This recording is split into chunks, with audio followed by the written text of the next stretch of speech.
Welcome back to my channel.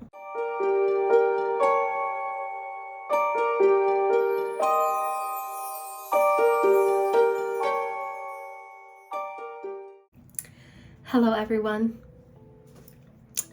Happy autumn equinox.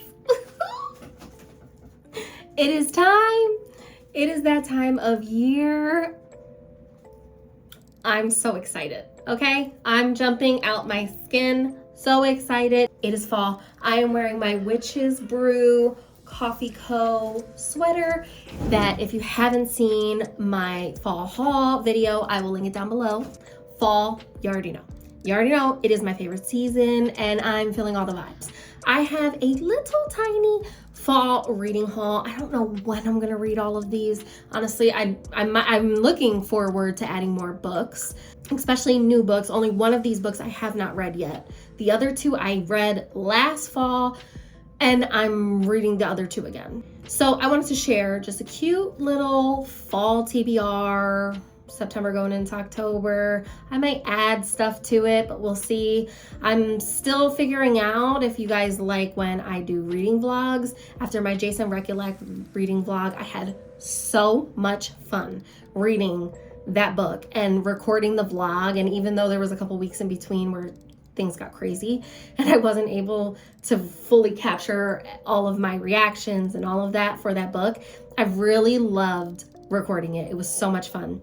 I wanted to share this small reading TBR with you guys, getting myself prepared for the spooky season. It is the best time of the year. People say it's Christmas, but we all know that it's fall. It's Halloween, it's fall. Soon as that leaf turns brown or yellow and it's fall, y'all. So let's talk about the first book. This book I have not read yet. I've read a couple books from the father of horror, Stephen King, before. And I really like his books. There are some that it's a little bit difficult for me to get into. And I don't beat myself up about it. I'm not the type of person who's like, I have to read everything that Stephen King ever writes. For me, if a book resonates and I get into it and I can read it, then I'm gonna read it. If it doesn't, I'm DNFing it. Period. There's no pressure. We shouldn't have pressure to read things because we see other people do it. The first book on my fall TBR that I want to read, and I already got the audiobook to pair it with it, so that way when I am at work and I'm not able to read the physical book, I can still get through it, is Salem's Lot.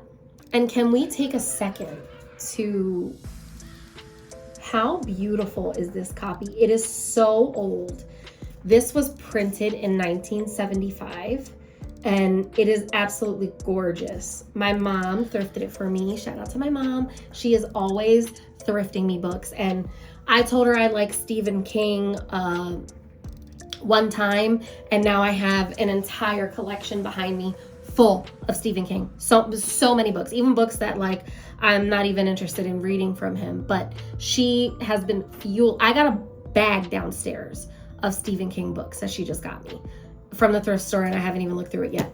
But she thrifted this for me and I'm so excited to read it. I've heard great things about Salem's Lot. Of course, everyone has probably read Salem's Lot at this point. I've never read it though, but I think it's giving kind of like the Lost Boys vibes, vampires in a suburban town type of situation. So I'm really excited about it. I read the inside cover and I'm just going in. I haven't watched anyone like fully break it down. I just want to be surprised, but I heard that it's such a good book. It's one of the classics and I'm excited to read it. The inside is just, there's no pictures or anything, but it is just absolutely gorgeous. I love the little town in the middle of this O here. It's exquisite. I'm just so excited to read this. And also count how many times I say excited in my videos or so. You should see how many ums I have to take out. The second book on my fall TBR that I want to read again and really truly like give it another chance, because when I read it last year, I was literally like, okay, no one cares. which is so sad because I hear so many great things about this book, and I've seen so many people like love it, love it, love it, and it's so cozy. And I'm like, I didn't feel that way, and I don't know if it was just the mood I was in at that time or what it was, but I just did not feel that way. But I love the movie, and of course it wouldn't be fall if we're not talking about practical magic. And I love this copy. It's absolutely gorgeous. I haven't read any of the other ones yet, but this was the first one, and I truthfully I didn't get the other ones because I was like, I really didn't care. This was so drawn out. I don't know how anyone enjoys this, like, but I'm feeling a little spark, and I think that I want to give it another chance. So I think I might get the audiobook to go with it this time and just really get into it. I don't know about other readers, but I have this thing where a lot of times I'm reading a book and I can't like differentiate between characters because my reading voice in my mind is so monotone sometimes that it really stops me from enjoying what it is that I'm reading. So I'll pair it with the audiobook, and helps me get through it, and it helps me set aside characters and their attitudes and their demeanor and their emotional state a lot better than just reading it on my own. When in doubt, audiobook it out. But I'm really excited. You know, everyone has read Practical Magic. Everybody has read Practical Magic, Midnight Margaritas. It was so vastly different than the movie that I think that was a big part of why I was like, what is this? But like I said, I want to give it another shot. So again, with Practical Magic, we're going to try it again, see how it goes. And I might be singing a different tune at the end of this reading vlog, you know? The third book. I don't care about having to read fresh new books all the time. If I love a book, I'm going to read the shit out of it. I don't even think I uploaded it. If you know me, then you know that every single summer I read Jurassic Park, period. There's no ifs, ands, or buts about it. Soon as May starts getting toasty, that book comes out and I read it. It is my favorite book of all time. It's such a slept on book, even though it's a good book, but, and you know, it's always been a good book. It's a great movie, but people just don't talk about that book the way that I talk about that book. And I could go on a whole rant. And maybe next summer I'll do a reading vlog of me reading it, even though it'll be like my 11th time reading it. But I don't care. It's an amazing book. The bigger pictures and the morals and values and philosophies are just so huge and in your face, and they really make you question things that I will read it probably until the day I die. I want to read it to my kids. It's so good. It's scary as shit too. And you just get so much anxiety. But anyway, I could go on a rant forever about Jurassic Park. But this book I read last year, and I saw this book when it came out, and I was just never got it. I didn't know what it was going to be about. And I finally gifted it to myself last year, and I paired it with the audiobook. And when I tell you that this was the book of the year for me, this book I had a visceral reaction to. It was so incredible. First of all, the author, the artwork that they produce is insane. I want to live. I mean, I don't want to go back to Puritan times. I really, really don't. Like, I'll definitely be burnt for sure. Like, I'm too witchy for Puritan. They would have been like, no, shit, burn that bitch. So no, I don't want to go back to then. But the world that this book is in and the creatures that this book is in, and you probably know what I'm talking about just by me saying these things. Slewfoot by Bram. This book had me entranced. From the first page.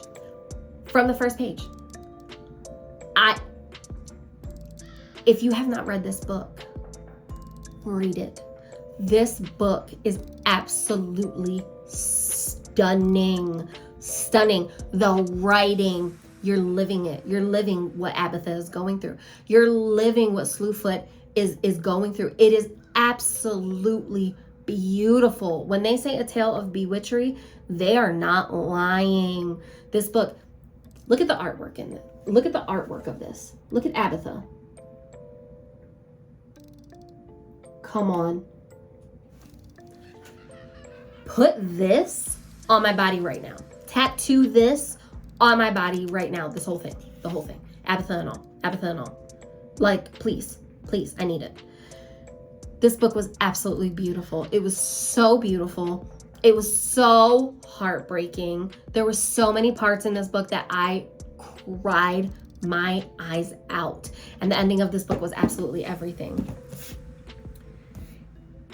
It's truly a nod to what the trials were like and what women went through for just wanting to be strong. Like, in the beginning of this book, Abatha just wants to be a strong, independent woman because that's how it was in the country that she was from, and she can't do that where she's at now. And it's just, she has to hide her power and her strength.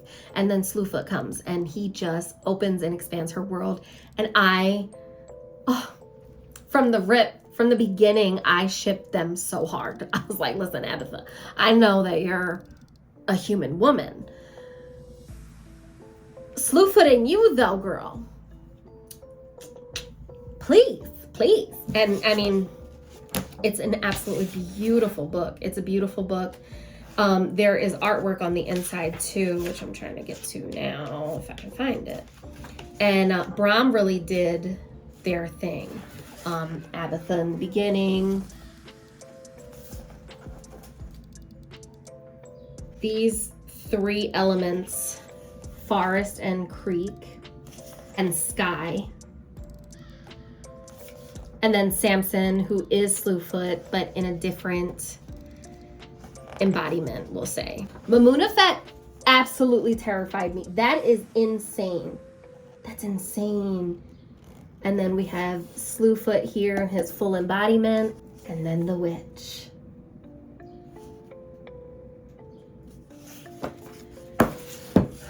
This will probably be a book that I read every single fall, honestly. It's such an incredible book. It's so beautiful. So beautiful. I know that there's other books. I know that Brom wrote Krampus, and I have not read that yet, which I'm planning on doing for Christmas season. I'm really excited to read that. I want to get it and read it because I'm very interested in his ideologies and thought processes and perspectives on folk magic and just folklore in general, because this book is very folky. It's very folklory, which speaks to my heart. If you know anything about me, especially if you follow my other channel, you know that folk practices are where my heart is at. Like, if I can go to the park and there's a feather on the ground, I'm picking that up. If there's acorns, I'm picking those up. Creek water, ocean water, I'm bringing that home. Sand, rocks, twigs, literally like these here, twigs. If it's from the earth, it's for me. It's for me. So I just wanted to start this vlog off. Start it off, get it going, and I will check back in when I finally start reading these books. Good morning, vlog. I am going to start Salem's Lot today. I have the audiobook, so while I'm working, I'm going to listen to it and read the physical book that I have simultaneously. I just wanted to pop in here and say that the October TBR is finally started. Happy October 1st. I'm so excited that it's October. I cannot wait to read these books. I know that I already read a couple of these books in here, but I'm going to be repeating them. I'm also adding the Graveyard book by Neil Gaiman. I read that last October. Literally brought me to tears. It was so cute. So I'm going to be adding some other books, and we're just going to get started. I will check back in with you at some point, maybe at my lunch, maybe a couple days later, but after I get a good amount of ways into the Salem's Lot book. So I'll check back in. Hello, vlog. It is like 2 days later. I made it to chapter 4. I'm almost in chapter 5 in Salem's Lot. These are my thoughts so far. Right off the bat, I feel very drawn to the story. I feel very enticed and excited about learning about what's going on with this Marston house. And I love in the beginning of the book that there's a quote by Shirley Jackson. I have not read any of Shirley Jackson's work, but I hear like she is the queen of horror. and I would really love to read some of her, like The Haunting of Hill House and stuff like that. I really love that the book opens up in part 1 with a excerpt from Shirley Jackson's The Haunting of Hill House. And it says, no live organism can continue for long to exist sanely under conditions of absolute reality. Even larks and katydids are supposed by some to dream. Hill House, not sane, stood by itself against its hills, holding darkness within. It had stood for 80 years and might stand for 80 more. Within, walls continued upright, bricks met neatly, floors were firm, and doors were sensibly shut.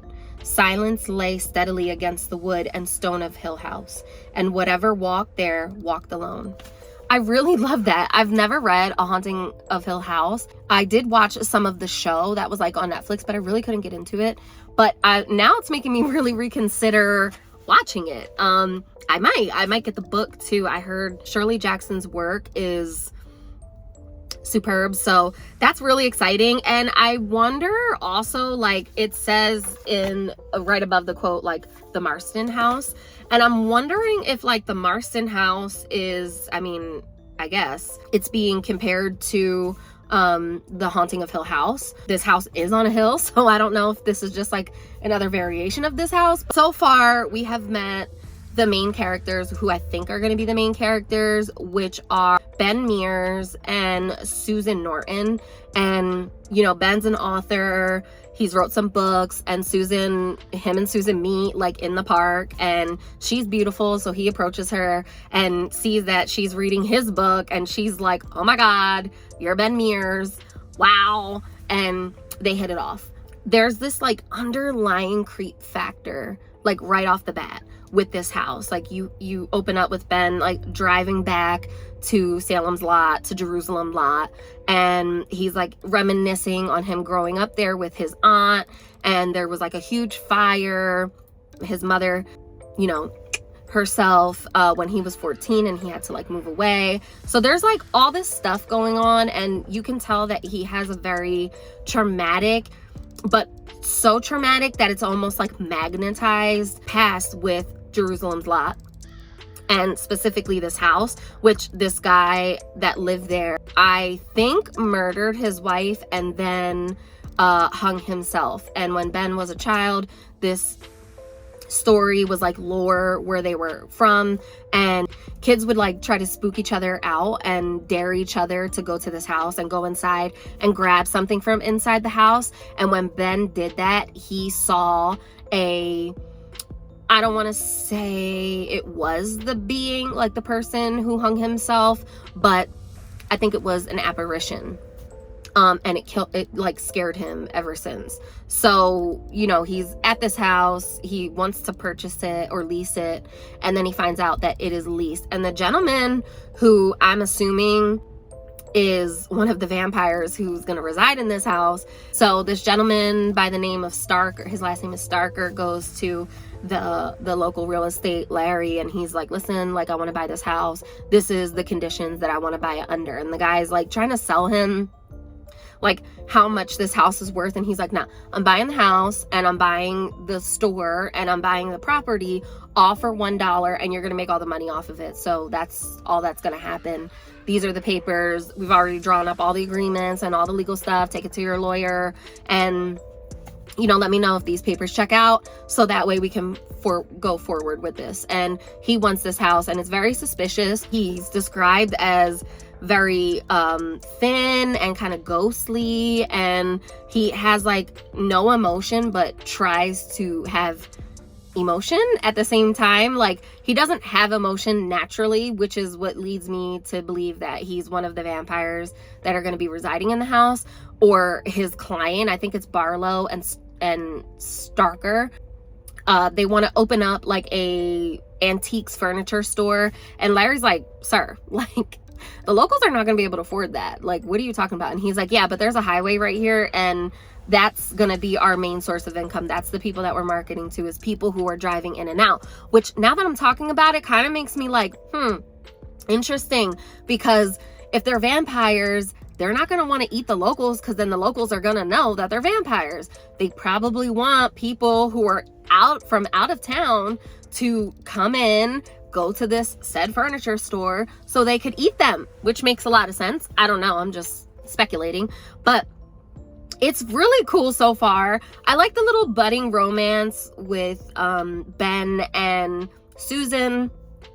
I think it's really, really cute. I'm really interested to see how that relationship goes, and also like what it snowballs into. Is there gonna be like a stakes where Susan gets taken or Ben gets taken? Like, how is this gonna go? I'm really excited to see. But there is definitely like this eerie feeling, and Ben is really drawn to the Marston house. Like, if he has a view of it, he's like addicted. So that's really interesting to me too. In chapter 2, we spent a lot of time with these like timestamps from like 5 o'clock from 4 o'clock in the morning all the way until like 11:59 p.m. with all these different characters. And I'm assuming the introduction of all these characters are for the story to progress. Like, this is a small town, so you need to know everyone. But it was like a lot of characters. And there's this one lady who was there. She's like 17.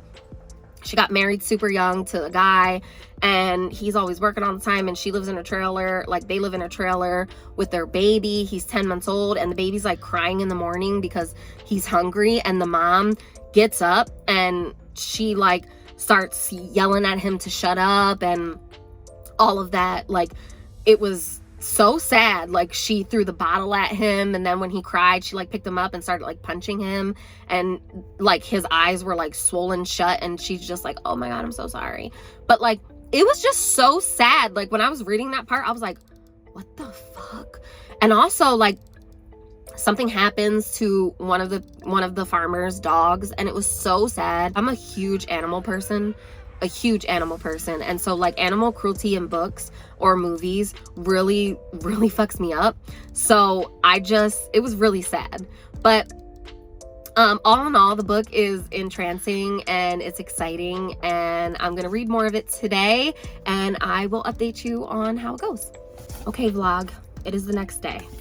I don't know if I'm halfway through. I am at chapter 10 in the book. I just started chapter 10, and I'm not sure how far into the book that is because I've been listening to the audio, because we got book goals this month, and it still counts as reading, even if I'm not reading it in the physical book, but I'm pairing it with the audio book. So, yeah. So far in the book, I'm at chapter 10. There's a lot going on right now. We met a family, the Glicks, two little boys, went to go to their friend's house, and they walked through this part of the forest, and one little boy went missing, and the other little boy was found like in shock, and they said that he died of anemia. Now, I'm saying, I think that he died because he was practically dry, like as a child. And you know, we have this groundskeeper kind of person who is like digging the grave, and we have like his perspective, and he feels very eerie at this child's funeral when the child dies. And so he goes down and he like looks at the like corpse, and the corpse's eyes is open. And so we still haven't found out if the child has come back as a vampire, but I'm assuming that he has. What's his name? Straker. I think that's his name. A guy, definitely a vampire.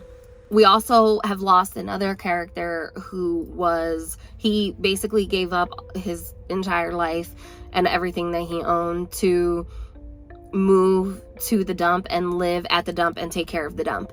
So he's there, he's like shooting the rats, shooting the shit like you do in the dump, setting it on fire and stuff like that. And he sees like Straker there, and he's like, the fuck? Next thing he knows, he wakes up like 2 days later, and he's got marks on his neck, and he's like shooken the fuck up.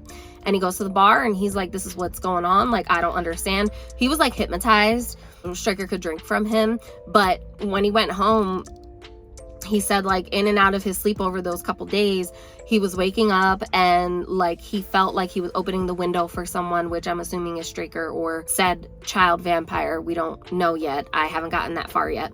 But our little main character love interests are going strong. Susan and Ben are in love with each other, and they're fornicating and they're doing all the things and just trying to like work this whole thing out. Susan gets a call from the woman that Ben is staying at her boarding house, and she tells him like, your ex just came and whooped that ass like bad.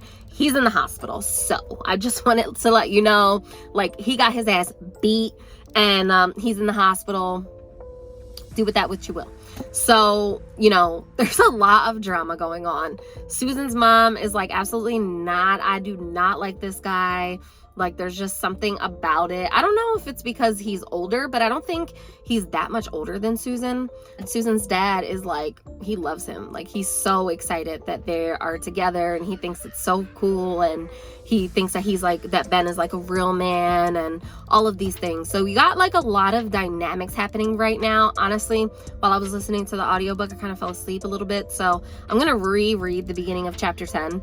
But you know, we're just cruising along, and it's really interesting because so far we have not met the second half of the Marston house little family. Barlow has not came out yet, so I'm not sure, but people are talking in the town. All the wives are going and shopping at the antique store. Straker's coming and purchasing antique furniture from the locals. It's just like a lot going on, you know. I'm really interested to see how that goes, like what's going on. Oh yeah, and that groundskeeper guy wakes up. He goes to one of his like friend's house. So his friend Matt is like, listen, like, you sound super shot out. Why don't you come spend the night at my house, and you know, I'll keep an eye on you so you can get the rest that you need. Because he's thinking like he's crazy, and he just needs rest, and that's what's happening. But lo and behold, he's being siphoned every single night by Straker. So I think it's Straker. I don't know. I think originally it was, but I'm not sure if now it's another vampire, because again, this whole thought process of the little Glick boy who had passed away, I think his name was Danny, he was bitten, and I'm pretty sure that's how he died. He was just like completely almost drank dry, and he finally passed. And I think that he has come back as a vampire, because when Mike Ryerson goes and spends the night at Matt's house, and Matt's like, I'm gonna listen and make sure that like no one comes and gets you, because Mike is saying that, you know, at night when like he goes to sleep, he locks his window, but when he wakes up, his window is open. So he feels like he's opening up the window for someone. So Matt's like, great. Like, he gets him into bed. He's like, awesome. He locks the window, like checks it, makes sure that it's locked, and then he leaves Mike to rest. And he wakes up and he hears Mike talking and kind of like shrieking in a way. And he heard him like saying, like, it sounded like he got up, and it sounded like the window opened, and then he heard like a child's laugh. So, you know, I'm pretty sure that the kid has come back and is a vampire now. And Mike Ryerson did pass. When they went in to check his neck, there was no markings on his neck, but I'm pretty sure that's because he's going to turn into a vampire too. And we all have seen vampires stuff. Like, we know that whatever wound they have, it heals over, and they're like beautiful or like pristine when they transition over to vampirism. You know, their body heals in a different way. So I'm really interested to see what else is going on. That was the bulk of the chapter 9 that I really got into. You know, Matt calls Ben and he's like, I need your help. Like, this is what's happening. And Ben's like, I know that some weird shit is going on, because the last time that house was occupied, which was when saw the guy hanging in the room, the apparition of the guy hanging in the room, there was 4 disappearances. So there's multiple disappearances happening. Like, the little boy, I forget what his name was, the little brother, he's missing still. We have not heard nothing from him or about him, except for the fact that he's still missing. His older brother, Danny Glick, is dead. He's gone. Now Mike Ryerson is dead as well. The dog has died. There's just a lot of death. So, but it's written so well and so captivating that it's just like, it really draws you in. It's a really awesome book. I really like it so far. So we'll see. Just wanted to do a check-in. I think that I'm going to release one of these each week in October based off of the first, like the one book that I'm reading, because I'm going to read a book a week. So yeah, I hope that goes good. So that way I have stuff to share all of October, and I'm not putting in this super long video, because I really enjoy breaking it down and talking about my thoughts on it. And at the end, of course, I'll give you my wrap up about it. I will check back in. I'm at work. I'm going to go in. Enjoy your Friday, and we will see what the weekend gets up to.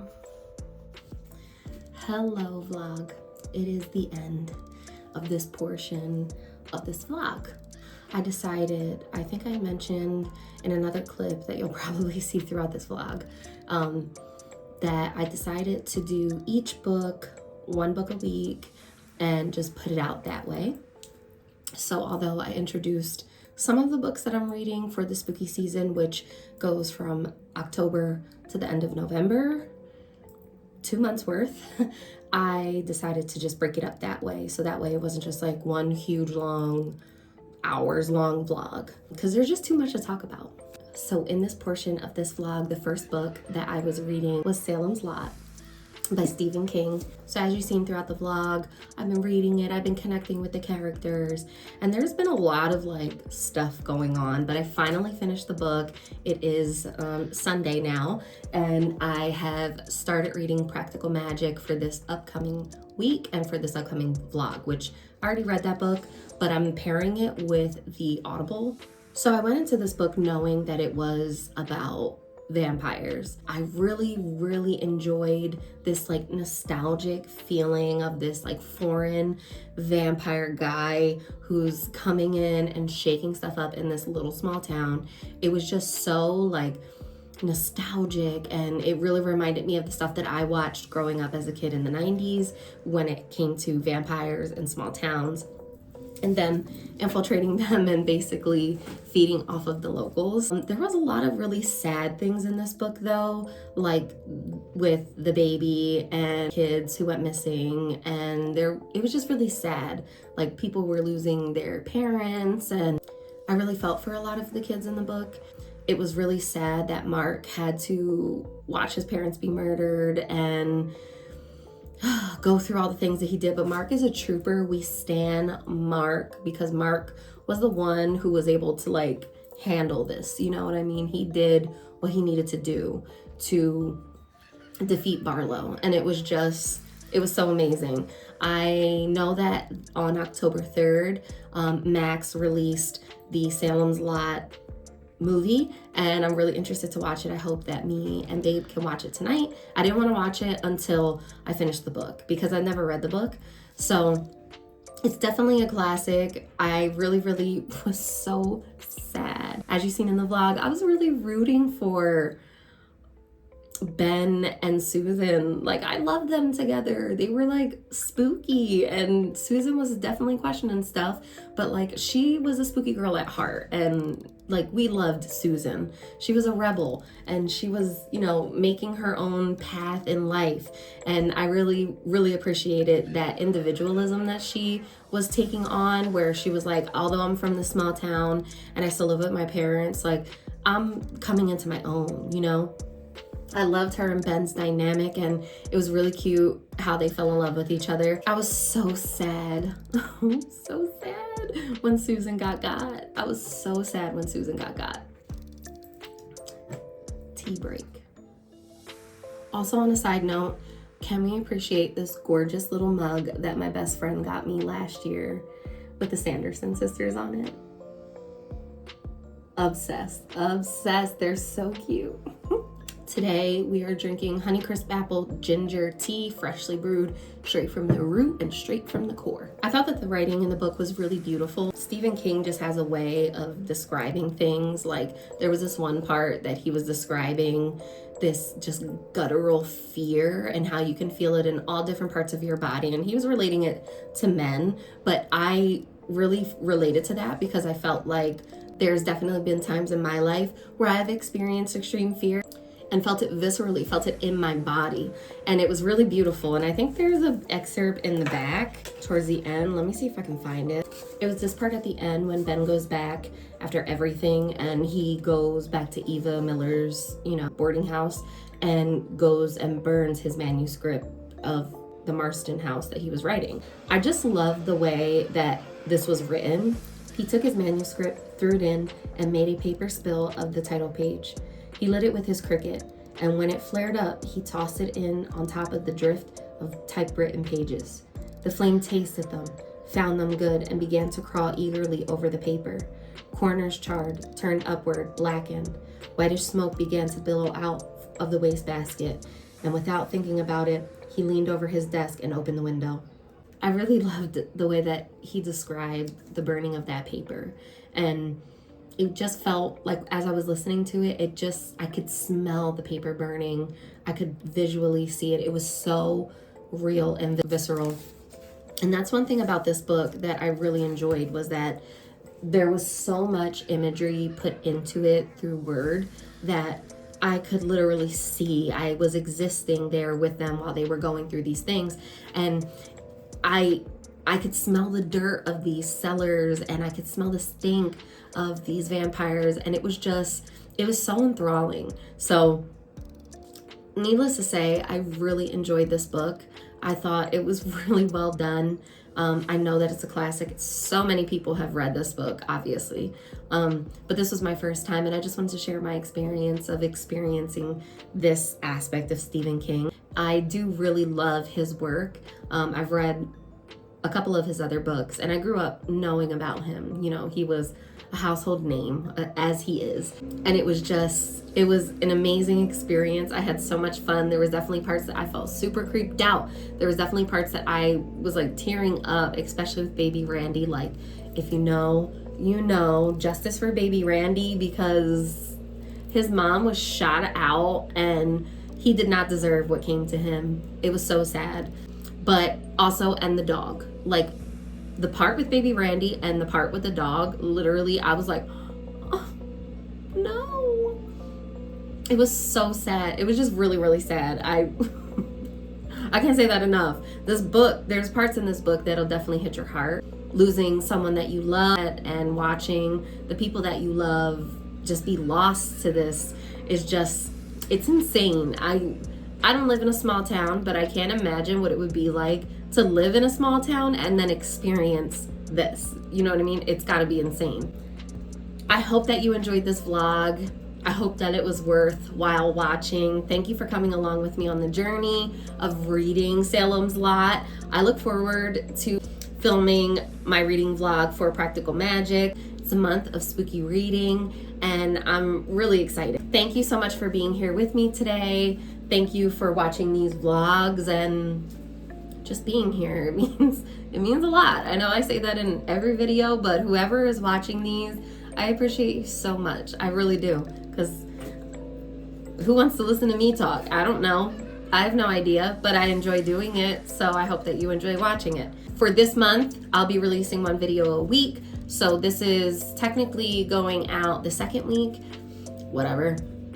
of October. I'm just allowing myself to create. That's it. I'm just allowing myself to create, and it just is gonna go how it's gonna go. So we knocked out Stephen King's Salem's Lot for the month of October, and I'm so excited about it. It was so good. I really enjoyed reading it. Now we're moving on to Practical Magic by Alice Hoffman. I really hope that you enjoyed this vlog.